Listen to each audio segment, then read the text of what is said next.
We have a number of different cultivars of the Florist Anthuriums here. The flamingo flower, as they're regularly called.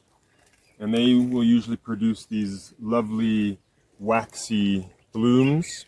Now, these are in the Araceae family, the arum family, and you can always tell that by the way that the inflorescence is set up with the spadix, this kind of cone-like structure, and the spathe, which is essentially just a modified leaf, but then that provides color. The individual flowers of these are all tiny little things along the spadix here. So you'll never even really notice the actual flowers, but the inflorescence as a whole is quite lovely. And they come in various different shapes. We've got this one almost like a pinky purple, all the way to dark near black is how they've been pushing some of the breeding. You get them into reds as well. This is not a very good example, but a tiny little flower at the moment here with more of a reddish kind of tinge.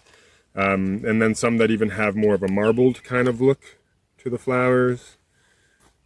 And what we're getting even into near white. And these flowers are generally quite long lasting, although this one is now just about finishing. You can tell by the way that the top of the spadix here is starting to dry. So this flower will be on its way out soon, but it's still providing a bit of ornamentation even as it is fading here.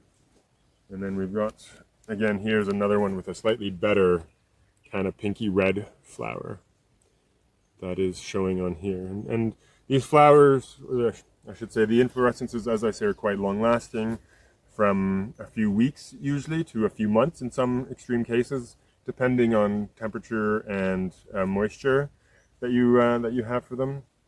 But they do make fantastic indoor potted plants.